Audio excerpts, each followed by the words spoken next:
For centuries, royal families around the world tried to protect and preserve a precious asset, royal blood. But what seemed to be a symbol of power and purity turned into a genetic curse that destroyed many of these dynasties. The obsession with preserving pure blood, a belief that marrying within the family would ensure power, led to something completely unexpected and, in some cases, deadly. Marriages between relatives, known as royal incest, were not just a common practice, but a political strategy with implications far beyond the simple marital arrangement. Over the generations, royal families sought not only to keep wealth and influence within the family, but also believed that it strengthened the bloodline, ensuring an unbreakable continuity of power. But by trying to keep the blood pure, these families were, in fact, playing a dangerous game with their own genetics. The problem: the concentration of recessive genes, which over time manifested in physical deformities, incurable diseases, and mental health disorders.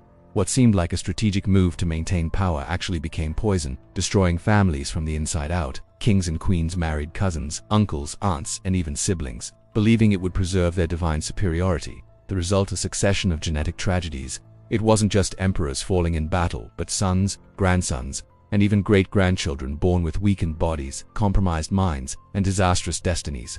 Each marriage seemed like a death sentence for the royal bloodline, leading to the downfall of some of the most powerful dynasties in history. This relentless pursuit of royal blood preservation resulted in a vicious cycle of genetic destruction.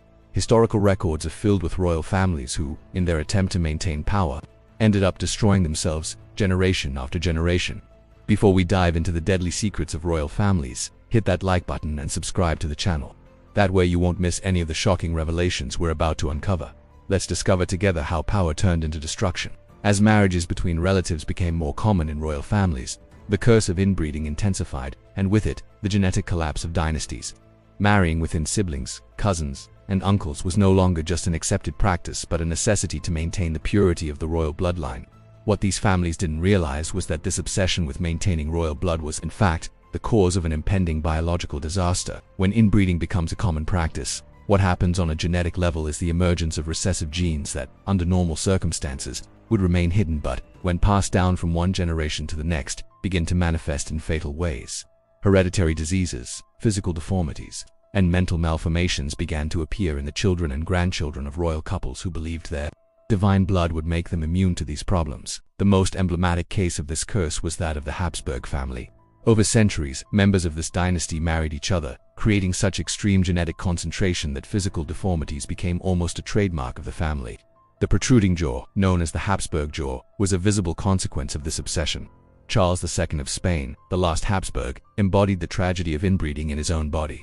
Born with a jaw so large he couldn't chew solid food, he was unable to speak clearly and had to be fed by servants who chewed his food for him, like a baby. This type of physical deformity was just the tip of the iceberg. The impact on the body and mind of subsequent generations was devastating. Charles II died young, childless, ending the Habsburg line, which once ruled over half of Europe. What began as an effort to maintain power within a family turned into a death sentence for their bloodline, which became extinct due to the relentless pursuit of pure blood. Contrary to what royal families believed, genetics does not respect noble titles or the pursuit of a perfect bloodline. The practice of incestuous marriages did not preserve power but accelerated the genetic collapse of these dynasties, revealing how, in their attempt to maintain power, they ultimately destroyed themselves. While royal families believed that marriages between relatives would keep power within their bloodlines, the consequences of this practice became increasingly evident. The idea that royal blood was divine and should be preserved at all costs led to the creation of generation after generation of genetically damaged emperors and kings. These genetic mistakes not only affected the health of the families but also had a profound impact on the politics and fate of entire empires. When modern geneticists analyze these lineages, they recognize that many of history's most powerful leaders were, in fact, victims of their own marriage choices. Rare hereditary diseases, physical deformities, and mental disorders spread like a plague through several dynasties, and the empire that once seemed invincible began to collapse from within. The most notorious example of this was the Bourbon dynasty in France. Louis XVI, the king who faced the French Revolution, descended from a long line of marriages between close relatives. Louis XVI himself suffered from a deformity in his palate and had significant difficulties with speech and health. His wife, Marie Antoinette, also came from a lineage marked by inbreeding, with children born frail and ill. The lack of healthy heirs, coupled with a series of genetic illnesses, marked the end of an era. The dynasty was practically destroyed by the accumulation of genetic defects, and the empire it ruled collapsed. In the Austro-Hungarian Empire, the obsession with marrying within the family also had devastating repercussions. Emperor Franz Joseph I himself suffered from multiple health issues and was the heir to a lineage with serious genetic disorders, which contributed to the fragility of his reign. The story of his daughter, Princess Maria Theresa, and her multiple difficulties with pregnancy and the births of children with birth defects is another clear example of how this obsession with pure bloodline weakened the family and consequently, the empire. These empires that once seemed unbeatable were defeated by an invisible force, genetics. The relentless pursuit of royal blood preservation resulted in the destruction of the very foundations of these dynasties, making them vulnerable to a downfall no one could have predicted. Marriages between relatives not only created hereditary diseases, but also weakened the very foundations of power, culminating in the decay of great empires. Among all the royal dynasties that practiced incest, the Habsburg family stands out as one of the most emblematic and tragic cases of how the obsession with royal blood can be fatal. For over 600 years, the Habsburgs ruled Europe, but their lineage was marked by a physical characteristic that became synonymous with genetic disaster: the famous Habsburg jaw, a grotesque, deformed lip that became more pronounced with each generation. The deformity of the jaw was not merely an aesthetic issue, it symbolized the failure of a practice that spread across multiple generations of marriages between relatives. Charles II of Spain, the last Habsburg, was the tragic example of how this obsession with pure blood led to a succession of diseases and deformities that affected his entire lineage. His jaw was so pronounced that he couldn't even speak clearly, and historical records indicate he faced immense difficulties eating, being fed by others like a child. But what was even more terrifying was that he was fully aware of his condition, which was not just a deformity, but a reflection of a genetic mistake the Habsburgs perpetuated over the centuries. The practice of marrying uncles and nieces, cousins, and even siblings caused the Habsburg family's inbreeding coefficient to be so high that recessive diseases began to manifest with devastating intensity.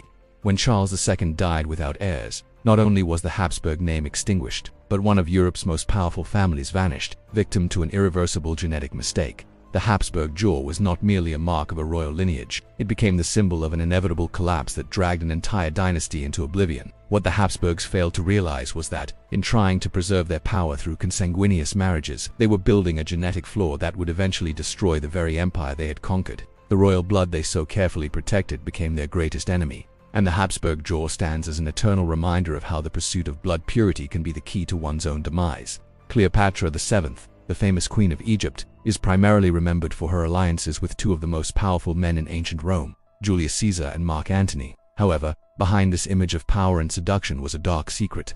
Her family lineage was marked by such extreme incest that the genetics of the Ptolemaic dynasty eventually collapsed. For over 300 years, the kings and queens of the Ptolemaic dynasty systematically practiced incest, with marriages between siblings, parents and children, and even uncles and nieces. It was believed that this kept the royal blood pure and unbreakable, essential to preserving the family's power.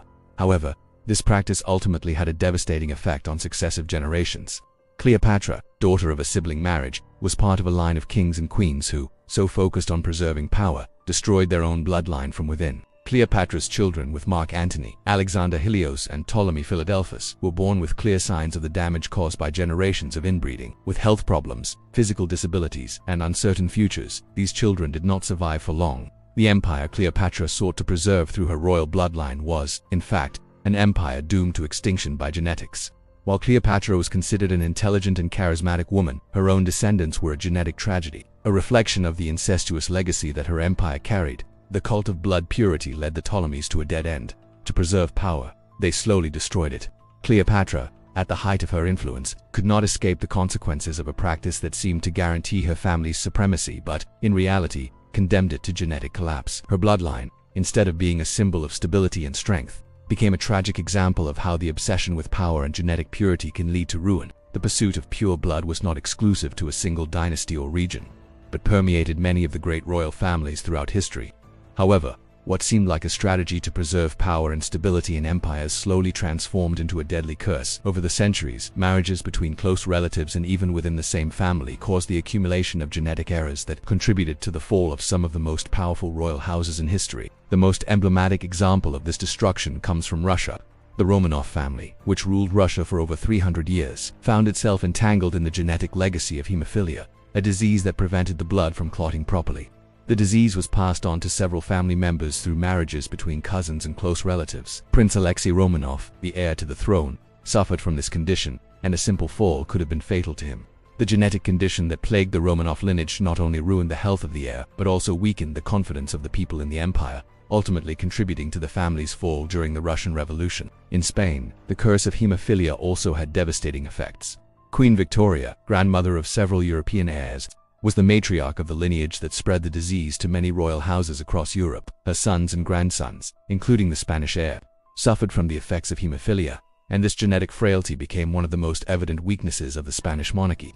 The power of the monarchy was gradually weakened, not by external attacks, but by the internal fragility created by this genetic condition. The same happened in other royal houses of Europe, such as the German and British ones, where hemophilia spread, weakening the strength of their lineages. Instead of ensuring a legacy of power, these dynasties found themselves crushed by the diseases their practices of marrying within close families had cultivated. This phenomenon was not limited to a single dynasty or nation. Royal houses from various parts of Europe, which had consolidated their power for centuries, were slowly destroyed by the unforeseen consequences of attempting to keep power within the family.